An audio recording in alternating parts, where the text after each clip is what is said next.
We would like to send out a special thanks to the fun and challenging Best Fiends, the infamously impossible-to-put-down puzzle game.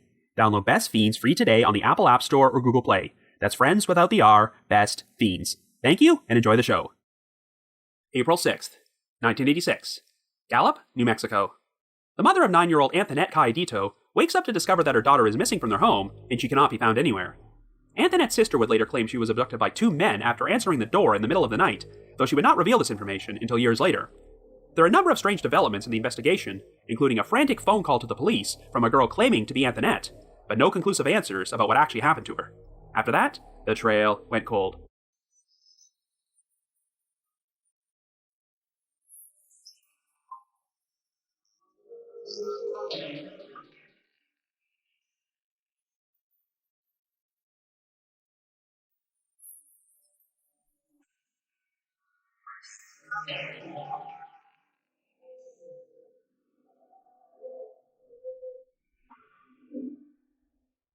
Hello everyone, and welcome to our latest episode of The Trail Went Cold. I'm your host Robin Warder, and today we're going to be covering one of my most highly requested missing children's cases, the 1986 disappearance of 9-year-old Antoinette Cayedito. Ever since the inception of this podcast, there has been a lot of demand for me to produce an episode about this story, which is a very tragic and controversial one. Antoinette Cayedito was discovered to be missing from her home one morning, and her disappearance would receive national attention years later when it was featured on Unsolved Mysteries. Perhaps the most vivid portion of this segment was the recording of a phone call, which I'll play a bit later, that featured audio of a terrified-sounding young girl calling the police and claiming she was Antoinette Cayedito before she was interrupted by an angry, unidentified male. While it was never conclusively determined if the caller was Antoinette, additional evidence would eventually surface to suggest that she may have been kidnapped and held captive. One of the reasons this case has become so controversial is because Antoinette's sister would claim she witnessed her abduction, but since she waited several years before sharing this story, there has been skepticism about whether this event actually happened. Furthermore, there has also been speculation that Antoinette's mother may have been involved in her disappearance, or at the very least, knew more information than she revealed. As I'm going to explain later on, this is one case where it's sometimes difficult to separate facts from unconfirmed rumors, but since we recently passed the 35-year anniversary of when Antoinette went missing, I thought now would be an ideal time to finally release an episode. Anyway, before we get started, just a quick reminder that The Trail Went Cold is a weekly podcast, which is currently available for download on several platforms, including Apple Podcasts, Stitcher, Google Podcasts, and Spotify. So if you like this podcast, be sure to subscribe to it, and please leave us a rating or review on any of these sites to help spread the word and garner us more exposure. The Trail Went Cold is on Patreon, so if you would like to learn how to support the show, please visit our page at patreon.com/thetrailwentcold. For as little as $1 a month, you can garner access to exclusive rewards, which may include stickers and thank you cards, early access to episodes, and bonus content. So with all that out of the way, let us now explore the disappearance of Antoinette Cayedito.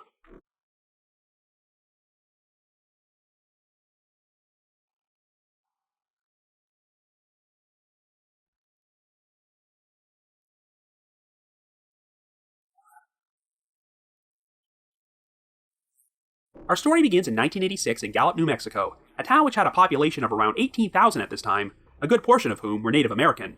Our central figure is 9-year-old Antoinette Cayedito, who currently lives in a small house on Arnold Street off US Route 66 with her mother and 2 half-sisters.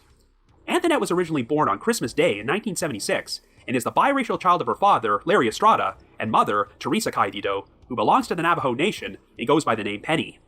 Following her separation from Larry, Penny would go on to have 2 more daughters with another man, 7-year-old Sunita, nicknamed Sadie, and 5-year-old Wendy. Penny is currently raising her daughters as a single mother, and even though Antoinette is only 9 years old, she is considered to be mature for her age, and plays a major role in helping take care of her 2 younger siblings. She is also described as being a very kind and level-headed child who does very well in school and has a strong interest in Bible studies. At around 7 a.m. on the morning of Sunday, April the 6th, Penny woke up and was prepared to take her children to Bible school. The previous evening, Penny had gone out to a bar with friends and left her children in the company of a babysitter until she arrived home at around midnight. After sending the babysitter home, Penny said she let her children continue playing. Even though their house had 4 bedrooms, Penny would often let her daughters sleep inside her own room, and on this particular night, they all stayed up late talking together until they finally went to sleep shortly before 3 a.m. When Penny awoke a few hours later, Wendy and Sadie were still inside her room, but Antoinette could not be found anywhere inside her house. All of Antoinette's clothing and personal items had been left behind, aside from the pink nightgown she had last been seen wearing.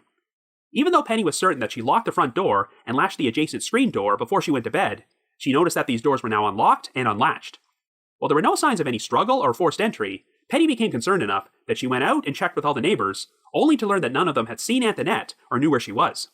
When a search of the surrounding foothills failed to turn up Antoinette, Penny eventually contacted the Gallup Police Department and officially reported her daughter missing. Well, Sadie would soon share an interesting story about how she and Antoinette had been woken up during the night by the sound of knocking at the front door. When Antoinette went to see who it was, Sadie said she heard the sound of a man and woman outside, identifying themselves as an aunt and uncle and saying, quote, "Hurry, we're cold out here, open the door." However, because Antoinette did not recognize the man standing outside, she refused to let them in and returned to the bedroom. According to Sadie, she soon heard someone knocking on the front door a second time, and while she saw Antoinette leave to go see who it was, Sadie remained in bed and quickly fell asleep again. She could not be certain if Antoinette actually answered the door, but her family maintained that she would not have opened it for anyone she did not know. Nevertheless, the police were concerned that Antoinette may have been the victim of a kidnapping, and agents from the FBI's Albuquerque field office would eventually be brought in to assist with the investigation. The only potential lead was provided by a neighbor who reported seeing an older model brown truck with New Mexico license plates parked outside the Cayetito residence between 6:30 and 7 a.m. that same morning. The neighbor said a man got out of the truck and walked towards the residence, but they didn't get a good enough look at the man or the truck to provide much of a description, and Penny said that her family did not know anyone who owned a brown truck. In June of that year, a 62-year-old local man named Wesley Daniels was arrested and charged with 12 felony sex crimes as he had abused a total of 4 boys between the ages of 9 and 11 while taking them out on picnics. Daniels was reportedly seen in Antoinette's neighborhood on the day she disappeared, but nothing could be found to link him to the case. The investigation remained at a standstill until the following year when an unexpected development occurred on April 12, 1987. That day, a dispatcher at the Gallup Police Department received a frantic phone call from a frightened-sounding young girl who repeatedly said that her name was Antoinette Cayetito and that she was calling from Albuquerque. The dispatcher tried to ask the girl for more details until she was interrupted by the sound of an angry, unidentified man who yelled, "Who said you could use the phone?" The girl immediately let out a scream, and some scuffling could be heard before the call abruptly cut off. Here is the original audio. Police Department. Hello. I'm Antoinette Cayetito. Okay, whereabouts in Albuquerque? You said you could use the phone. Hello? Antoinette, where are you? Antoinette? Hello? Since the call only lasted for a total of 40 seconds, there was no opportunity to trace it. I should note that the audio clip you just heard was just over 20 seconds, but it's been reported that the original recording contained the sound of another voice in the background. This voice possibly belonged to an elderly person, and they could be heard asking who was on the line while the man yells at the crying girl. When investigators played a recording of the call for Penny, she was pretty certain that the girl's voice was Antoinette. She believed that the way the girl pronounced her name sounded exactly like her daughter, but Penny claimed she did not recognize the man's voice. In January of 1989, audio of the recording would be played over some local radio stations in hopes that someone would recognize the voices, but this did not lead to any answers.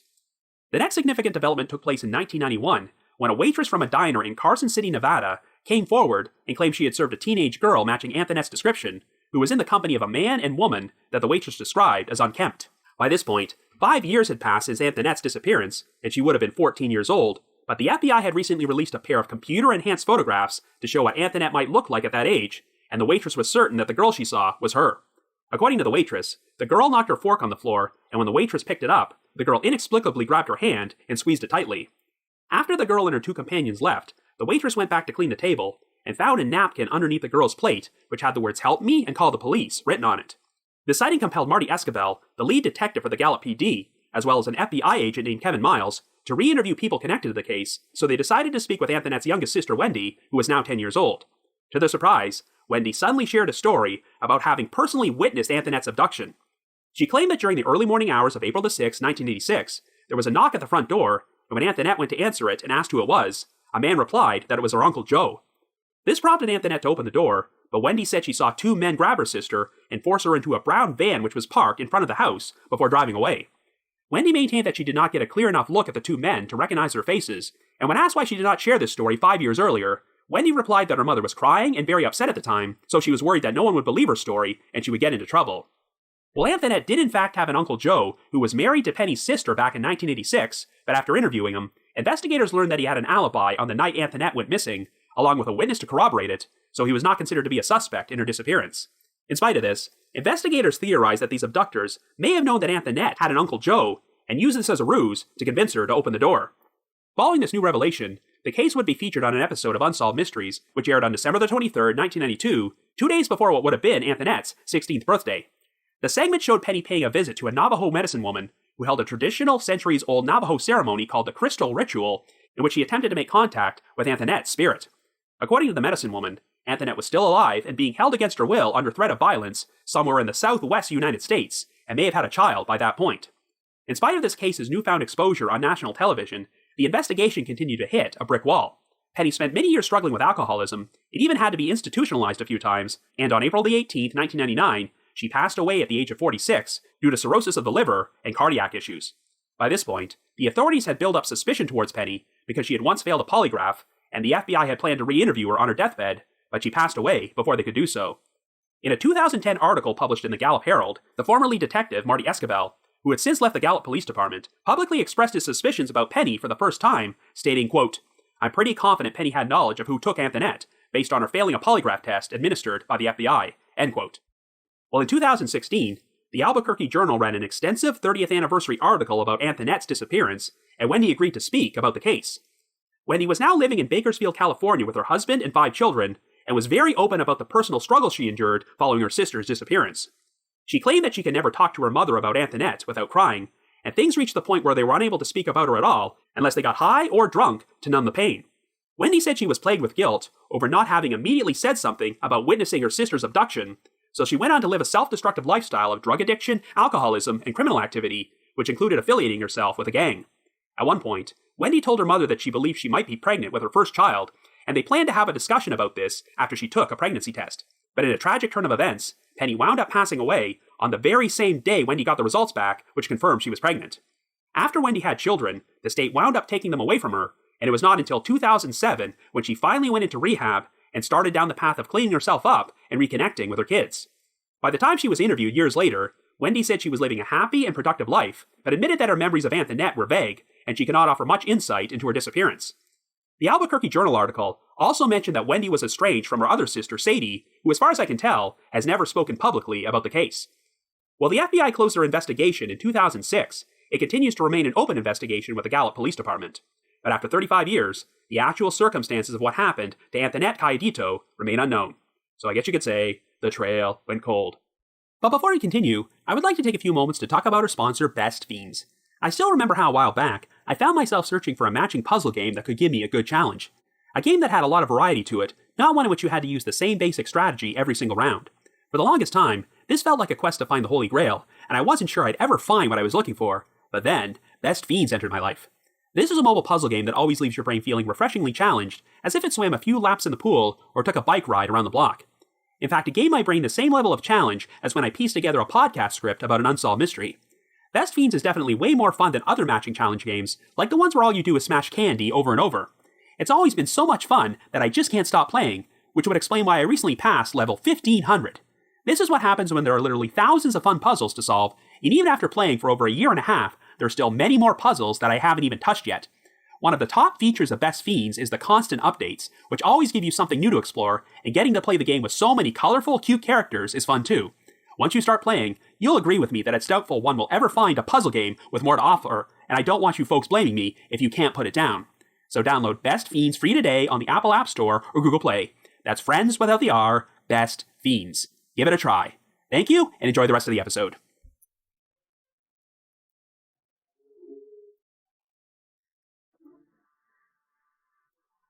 So I'm sure many of you first became familiar with this case after seeing it on Unsolved Mysteries, and the most vivid portion of the segment is hearing the recording of the phone call to the Gallup Police Department.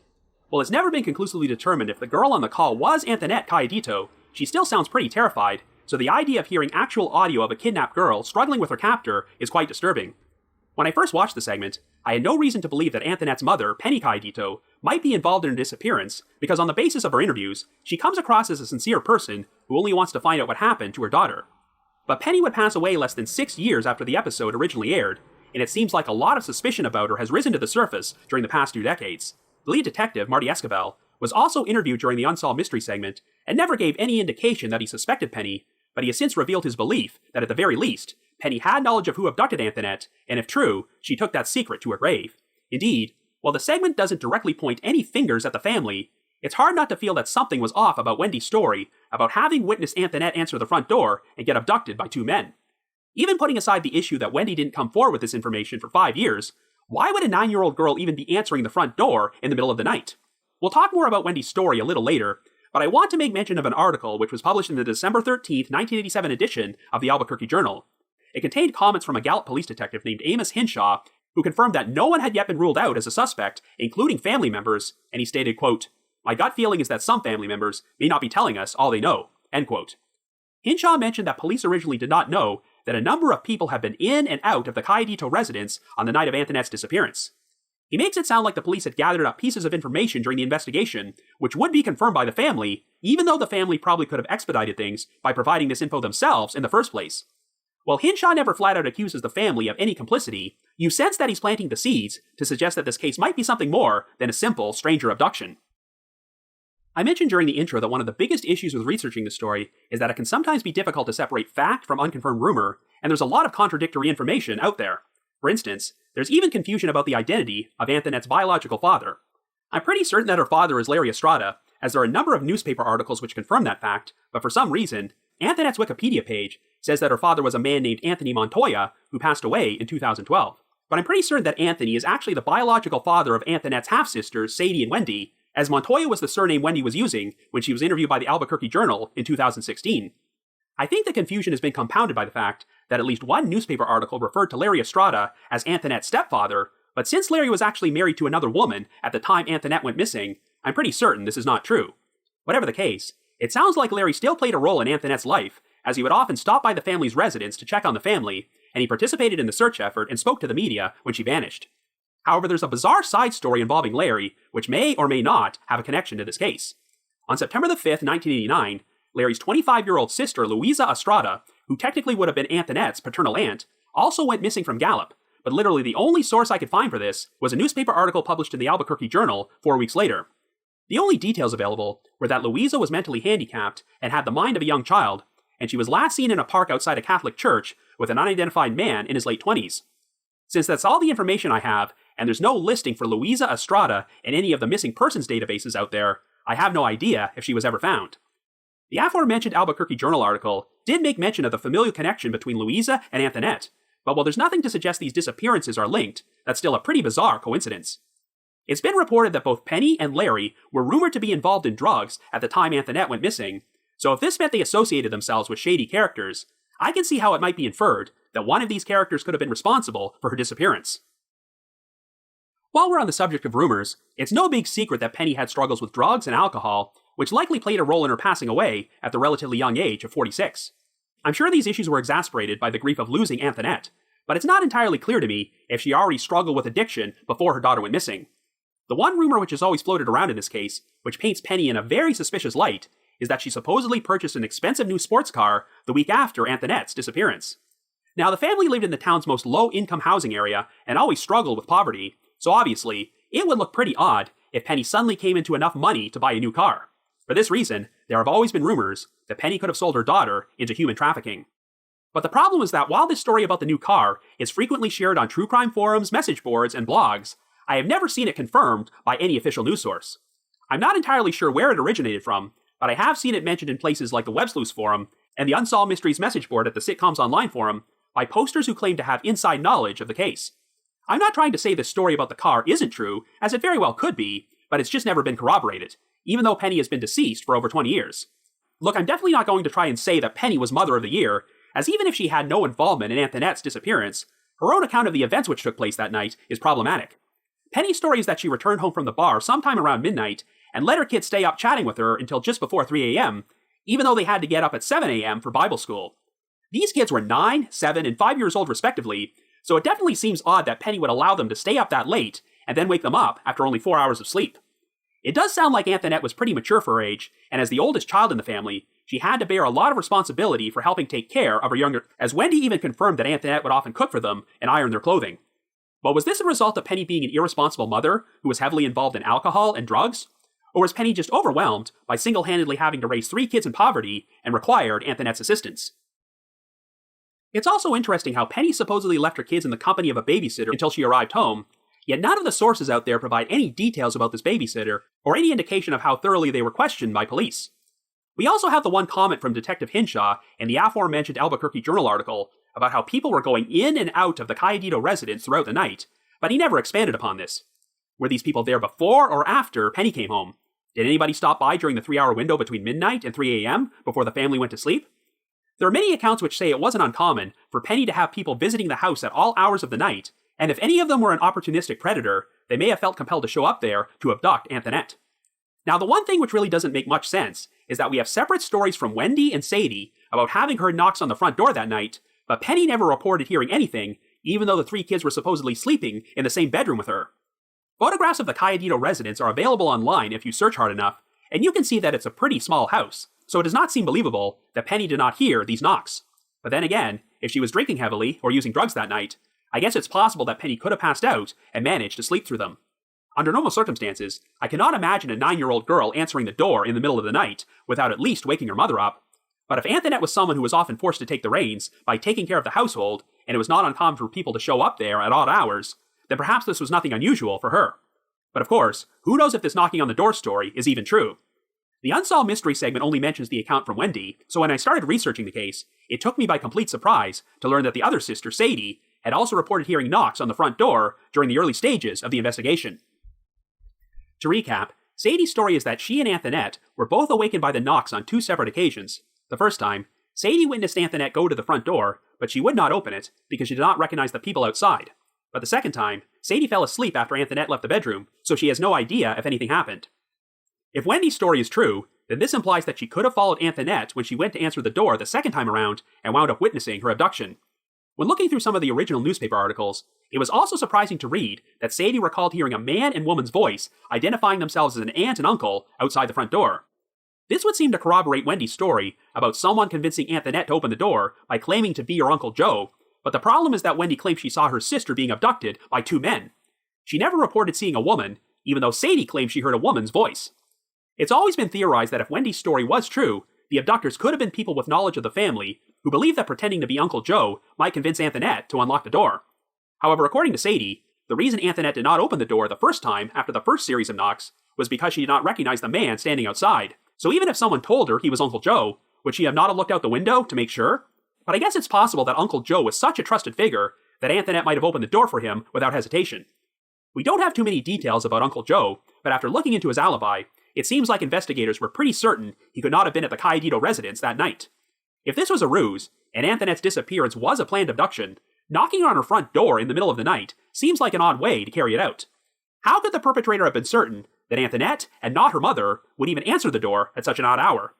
Penny always maintained that she locked the front door and latched the screen door when she arrived home that night, but found them unlocked and unlatched when she woke up. There were no signs of forced entry, so if Penny's telling the truth, then this implies that someone willingly opened those doors at some point during the night. In addition, while Wendy said she saw Antoinette's abductors force her into a brown van, we have the account from the neighbor who said they saw a brown truck parked in front of the residence between 6:30 and 7 a.m. and a man approaching the house. I mean, it's possible this sighting from the neighbor has no significance at all, but an alternate scenario is that Antoinette could have woken up on her own before 7 a.m. and unlocked the front door, and this man could have used this opportunity to abduct her before the rest of the family woke up. Now, obviously, if you compare the 2 stories, Sadie's account would seem to be the more believable one, since she reported it immediately, while Wendy waited 5 years. When Wendy was interviewed by the Albuquerque Journal in 2016, she addressed this whole situation rather ambiguously by stating, quote, "I remember the police asking me what happened, and I had thought then that it was one of our uncles at the door. That turned out not to be true. Really? I'm not sure what happened to her." End quote. So does this mean that Wendy has discounted the idea of Uncle Joe being at the front door that night? Or does she now believe this abduction never happened at all? One theory which has been pushed forward is that if Penny was complicit in Antoinette's disappearance, she could have coached Wendy into fabricating a false story about witnessing an abduction by 2 men in order to divert suspicion away from her. Well, if this had been some pre-planned interview in which Penny accompanied her daughter to the police station, I could see her providing Wendy with instructions about what to say. But the problem is that Wendy first shared this story when Detective Escabel and FBI agent Kevin Miles just showed up at her schoolyard one day and decided to speak with her. As far as I can tell, there's no indication that this interview was pre-planned or that Penny or Wendy had any prior knowledge this was going to happen. This occurred shortly after the reported sighting of Antoinette in Nevada, and it sounds like investigators just made the spontaneous decision to take a fresh look at the case by re-interviewing family members. I don't think they had any inkling that Wendy would suddenly share this new story. If the abduction actually happened, there are any number of reasons why Wendy elected to stay silent for so long. Remember, she was only 5 years old at the time, so it's possible she was left so traumatized by the experience that she was unable to truly register what happened or speak about it. To make a comparison, Elizabeth Smart's 9-year-old sister was woken up when Elizabeth was abducted by her bedroom by an intruder, but she pretended to be asleep while this happened. The whole thing left her so shaken that she stayed in bed for over 2 hours before she finally woke up her parents to tell them what happened. Given her young age at the time, I guess it's possible that Wendy's recollection of this incident might have been nothing more than a vivid dream or a false memory. Whatever the case, I'm sure that Wendy did genuinely believe it was real at some point, since it sounds like the guilt over not having said anything sooner played a huge role in her substance abuse issues. But if Wendy had been pushed to lie by her mother, or had any inside knowledge about Penny's complicity in Antoinette's disappearance, then I don't see any reason for her to keep remaining silent about it after all these years, since Penny is no longer with us. No one has ever been named as a suspect or person of interest in this case, and I suppose the closest we've ever come to a potential suspect was Wesley Daniels, the elderly man who was charged with sexually abusing 4 other local children 2 months after Antoinette went missing. But since all of Daniels' other victims were boys, I'm not sure he would have targeted Antoinette, and it doesn't sound like it was his MO to abduct children from their homes in the middle of the night. So we'll now explore the 2 pieces of evidence which led to speculation that Antoinette might have still been alive in the years following her disappearance. The 1987 phone call from a girl claiming to be her, and the reported sighting of her in the diner in Carson City in 1991. For both of these situations, you find yourself thinking that even if they have nothing to do with Antoinette's case, they must have some sort of interesting backstory. I mean, there has been speculation that the phone call might have been some sort of hoax or prank, especially since it took place only 6 days after the 1-year anniversary of Antoinette's disappearance. But if the girl in that recording was not Antoinette, she still sounds genuinely terrified, so she must have been one hell of an actress if the call was a hoax. Now, one of the main reasons there has been skepticism about this call is that the girl specifically said she was in Albuquerque, but the call came into the Gallup Police Department, which is around 140 miles away. Whenever you see an online discussion about this aspect of the case, you'll always see this question asked. If Antoinette was being held captive, why wouldn't she have called 911? Well, the fact of the matter is that back in 1987, only 50% of the United States had access to 911, and while I can't say with absolute certainty whether Gallup, New Mexico was part of that 50%, I think it's possible that Antoinette might have grown up never having used 911 at all, or even knowing what it was. This is strictly my own personal experience, but growing up as a child in Canada during the 1980s, I remember not learning about 911 until later in the decade, and always having a list of emergency numbers, including the police department, near our home phone. Granted, it might seem far-fetched that Antoinette would have known the phone number for the Gallup Police Department, and still remembered it 1 year after she was abducted and taken to Albuquerque. But in spite of her young age, Antoinette was given a lot of responsibilities in regards to taking care of her siblings. If she had been taught to call the Gallup Police Department whenever there was an emergency, it's possible she could have memorized their number and dialed it when she got access to a phone. Another key point which was mentioned in one of the original newspaper articles is that the Cayetano residents did not have a phone at the time Antoinette went missing, and Penny only decided to install one afterwards in case someone attempted to call her with information about the case. If Antoinette was raised without a phone in her house, then this might go against the idea of her knowing the police department's number, but on the other hand, it also explains why she wouldn't have attempted to call her family if she was being held captive. I mentioned earlier that even though the entire call lasted 40 seconds, only about 20 seconds of the audio were played on Unsolved Mysteries, and in another portion of the call, you can apparently hear the voice of an additional person in the background who sounds like they might be an elderly person.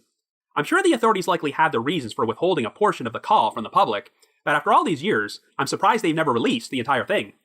While investigators were inclined to believe that the voice of the person who yelled, "Who said you could use the phone?" was male, I've seen people say during online discussions about this case that they believe it actually sounds female, but the audio really isn't clear enough to say with absolute certainty.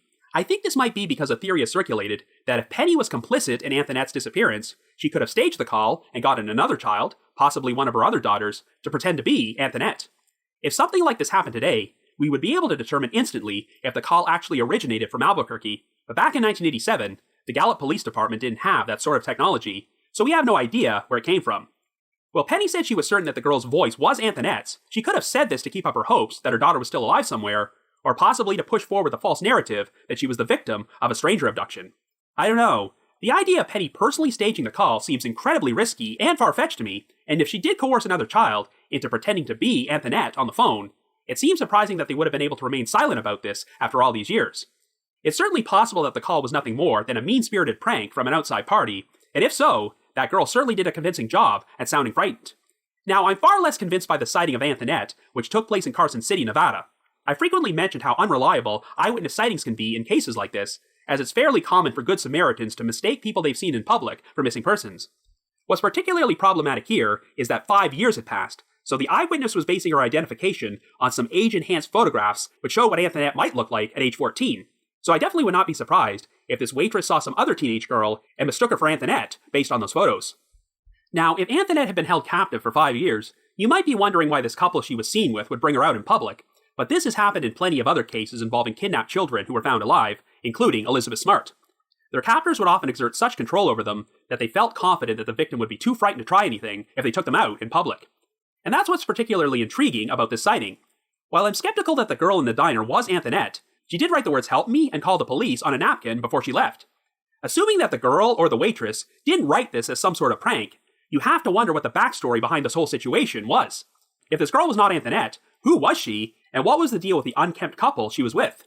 Was she another kidnapping victim, and did this couple have some sort of control over her? Truthfully, if it wasn't for that note, I'm not sure this incident would have even been linked to Antoinette's case at all, but it's definitely an intriguing mystery within a mystery. Of course, all this talk about eyewitness sightings and phone calls might be completely irrelevant to the case if Antoinette was not kidnapped at all. What if something happened to her inside her home on the night she disappeared, and her family covered the whole thing up? There are a number of online sleuths who believe this theory, though there's never been any hard evidence to support it. But even if Penny was not directly responsible for Antoinette's disappearance, could she have known more information than she let on? I know that Detective Escabel seemed to think so, though he didn't specifically mention why, aside from the fact that Penny once failed a polygraph. Of course, since polygraphs are unreliable, that doesn't necessarily mean anything, but it is interesting that the FBI wanted to question Penny on her deathbed, as it seems clear that they might have been expecting her to make some sort of confession. Perhaps all of Penny's substance abuse issues were the result of guilt over something she did, rather than just grief. I do think it's possible that even if Penny had no knowledge or involvement with Antoinette's disappearance, she may have still felt compelled to lie to the authorities about certain things, which could explain her failing the polygraph. For instance, if Penny had been taking drugs at the house on the night Antoinette went missing, I can see why she would not want to reveal this, even if she was innocent, and played no role in what happened to her daughter. Look, I'm not going to pretend that Penny was a model parent, or that there are a number of things about her I don't find suspicious. I definitely get the impression that there are some details the authorities have never released publicly about why they believe Penny and the rest of her family have never revealed the full truth about what really happened. But at the same time, there seems to be so much unverified gossip floating around the internet that I really don't know what to believe. We know that Wendy went public and gave her side of the story 5 years ago, and you get the impression that she does not personally believe her mother was complicit. But I have a feeling that a lot more light might be shed on this story if the remaining sibling, Sadie, decided to speak out someday. We really don't have any details about Sadie's life or her current whereabouts, only that she is estranged from Wendy. Sadie's point of view would be very important, as her story about hearing the knocks on the front door seems to simultaneously corroborate and contradict Wendy's version of events. Does Sadie personally believe that Wendy witnessed Antoinette's abduction? Or could Wendy have concocted the story from bits and pieces of Sadie's account? Since Sadie was only 7 years old at the time these events took place, her memory might not be 100% reliable, but if Antoinette was not the victim of a stranger abduction, then Sadie's account might provide more insight into what actually happened. In addition to Sadie, I would also be interested in learning more about Antoinette's biological father, Larry Estrada. Remember, Larry's own sister went missing 3 years later, but I have not heard anything from him in the media since then, and I have no idea what he is up to today.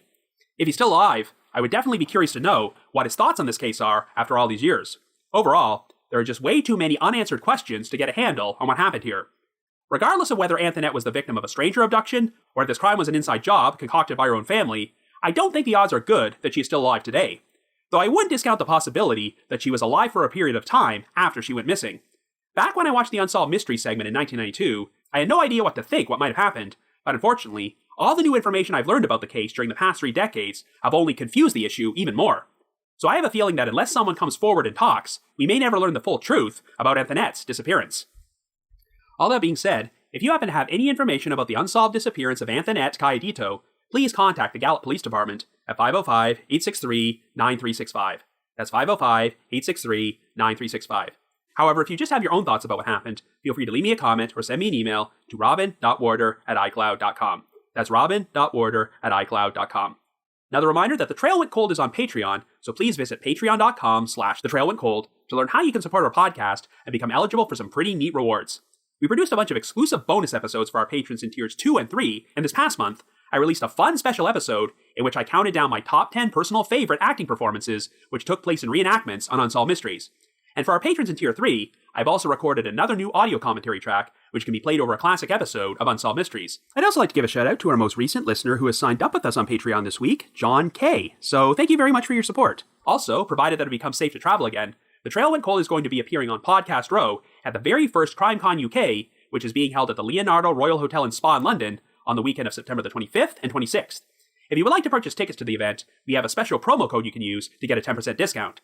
So to receive 10% off, visit crimecon.co.uk and enter the promo code COLE21. That's cold21. In addition, I wanted to provide another reminder that I hold live streaming sessions on a platform called Get Vocal. Every Thursday night from 7 until 8 p.m. Eastern Time, I host what is essentially an after show for each week's podcast episode, where I have an interactive discussion about the featured case from said episode and answer questions and address comments from listeners. I always include a link to these sessions in our show notes, so be sure to check there for more information or visit getvocal.com. That's GETVOKL.com. I just wanted to give another shout out to my supporters at the Unsolved Mysteries message board at the Sitcoms Online forum and the Unresolved Mystery subreddit, which both have a lot of interesting discussions about this case.